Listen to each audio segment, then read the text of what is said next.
2023 में जब प्रधानमंत्री नरेंद्र मोदी अपने तत्कालीन मित्र जो बाइडेन से मिलने गए थे तो वहां मीडिया का सामना करना पड़ा था उन्हें। एक पत्रकार ने सीधे तौर पर उनसे भारत के लोकतंत्र और देश में मुसलमानों और अन्य अल्पसंख्यकों के अधिकारों के बारे में पूछ लिया था। तब प्रधानमंत्री मोदी का जवाब था कि वे हैरान है कि लोग कहते हैं कि भारत में लोकतंत्र है, भारत एक लोकतांत्रिक देश है। उन्होंने कहा कि लोग कहते नहीं, भारत लोकतांत्रिक देश है और इस देश में कोई भेदभाव नहीं है, हम सबका साथ सबका विकास के फॉर्मूला को फॉलो करते हैं। मुझे आश्चर्य हो रहा है कि आप कह रहे हैं कि लोग कहते हैं नहीं, भारत डेमोक्रेसी है, लोकतंत्र को हम जीते हैं। जब डेमोक्रेसी को स्वीकार करते हैं और जब हम डेमोक्रेसी को लेकर के जीते हैं तब डिस्क्रिमिनेशन का कोई सवाल ही नहीं उठता है। और इसलिए भारत सबका साथ सबका विकास, सबका विश्वास, सबका प्रयास, उन मूलभूत सिद्धांतों को लेकर के, और इसलिए हम चलते हैं। ये बात उन्होंने जो बाइडेन के साथ खड़े होकर कही थी।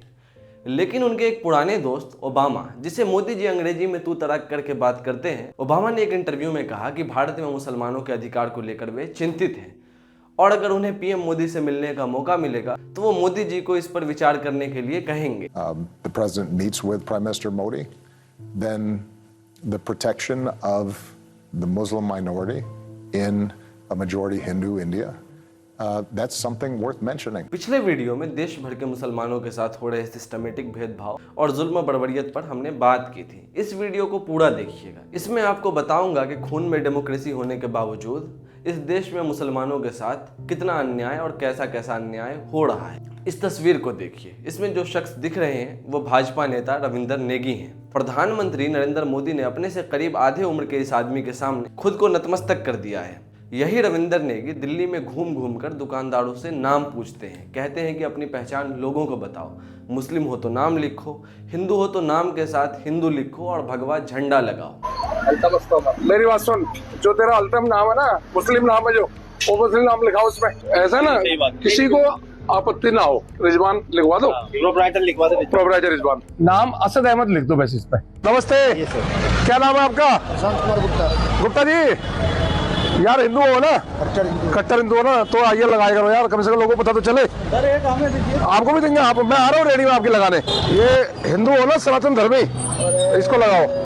ये कोई पहला मौका तो नहीं है कि भाजपा के नेताओं ने इस तरह से काम किया हो। मुसलमानों के प्रति इनकी नफरत शुरू से ही जगजाहिर रही है। बस फर्क इतना है कि पहले जो ये बोलते थे, अब सत्ता में आने के बाद ये सिस्टमेटिक तरीके से लागू कर रहे हैं और अपना सपना साकार कर रहे हैं। हाल ही की इस घटना को देख लीजिए। न्यूज लॉन्ड्री पर प्रतीक गोयल ने एक आर्टिकल लिखा है इंदौर के शीतला माता कपड़ा बाजार से मुस्लिम व्यापारियों के बहिष्कार पर, और ये बताया है कि कैसे पुलिस पूरे मामले पर आंख बंद किए हुए है। इंदौर में मुस्लिम वर्कर्स को जबरन हटाने पर पुलिस की प्रतिक्रिया ने एक बार फिर सवाल खड़े कर दिए हैं। इसी जिले में एक चूड़ी बेचने वाले को फर्जी आरोपों पर रात भर जेल में रखा गया और एक लॉ इंटर्न को पीएफआई एजेंट ब्रांड करके 50 दिनों से ज्यादा जेल में रखा गया था।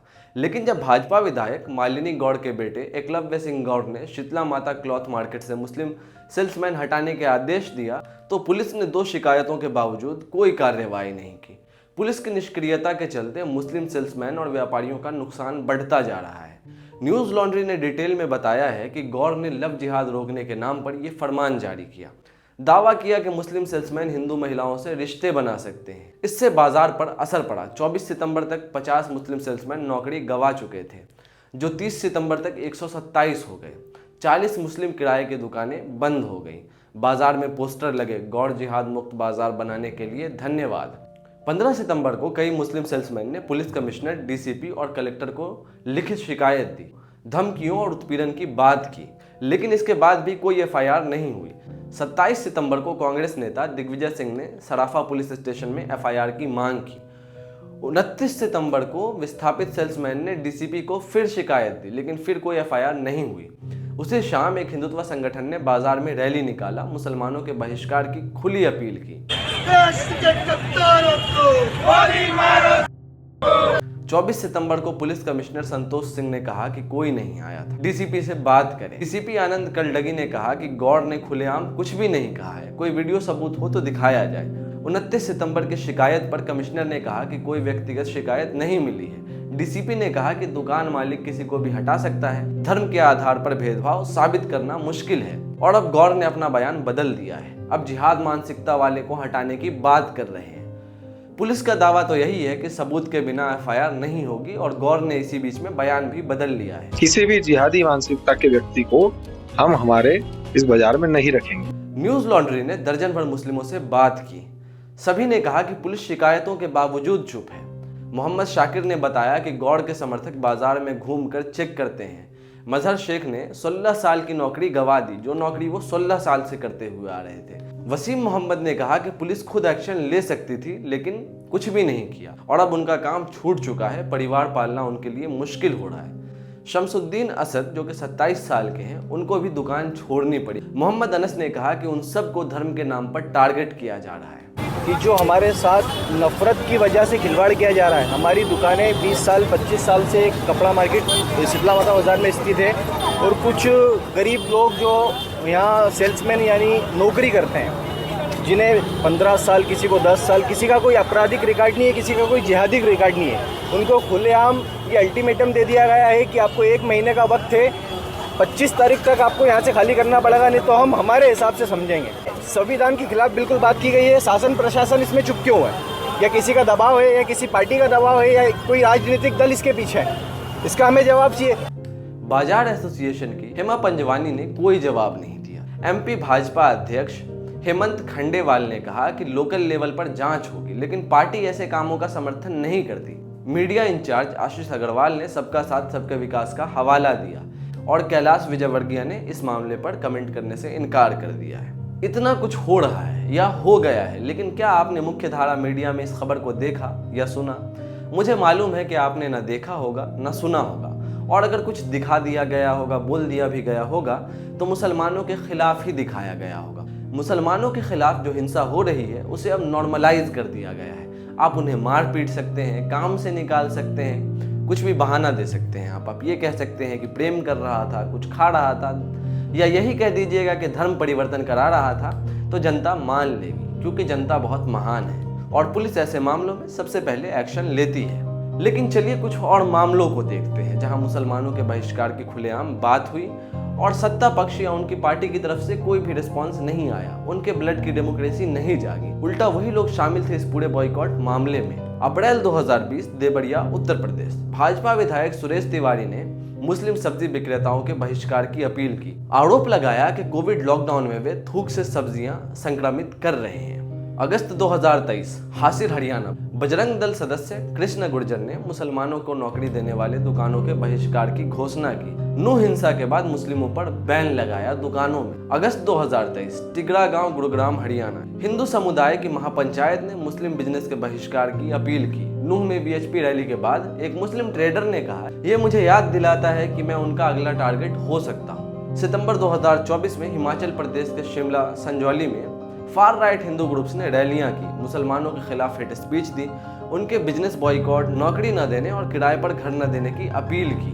जुलाई 2024 मुजफ्फरनगर उत्तर प्रदेश, रेस्टोरेंट्स में वर्कर्स के नाम डिस्प्ले की पॉलिसी से मुस्लिम स्टाफ की फायरिंग हुई। बजरंग दल नेता ने मुस्लिम दुकानदारों से न खरीदने की अपील की। अगस्त 2023 के शुरुआत में गुरुग्राम, हरियाणा में धार्मिक हिंसा के बाद हिंदू युवकों ने मुस्लिम दुकानदारों को स्टॉल जलाने की धमकी दी, भागने को कहा और कई मुसलमान दुकानदार भाग भी गए। अप्रैल 2025 Vrindavan, Mathura, right wing groups ने पहलगाम अटैक के बाद मुस्लिम आर्टिसंस और ट्रेडर्स के बहिष्कार की अपील की। भोपाल 2025 में भोपाल में पूर्व सांसद प्रज्ञा सिंह ठाकुर ने हिंदू महिलाओं से अपील की कि वो मुसलमानों को घर में काम करने के लिए ना आने दें, उनके प्रोडक्ट्स ना खरीदें। जिस देश में रोज मुसलमानों के नरसंहार की बात होती हो, जहां उनके घर बुलडोज किए जाते हो, जहां उनके खाने पीने, पहनने, पढ़ाई करने से दिक्कत होती हो लोगों को, जहां उनके खिलाफ प्लांट तरीके से प्रोपेगेंडा फैलाया जाता हो, उस देश में बॉयकॉट जैसी बात कितनी नॉर्मलाइज होगी ये तो आप समझ सकते हैं। लेकिन अगर आप में सोचने की शक्ति बची है तो जरा अपने इर्द गिर्द देखिए। मुसलमानों को मीडिया के लेंस से मत देखिए, अपनी निगाहों से देखिए।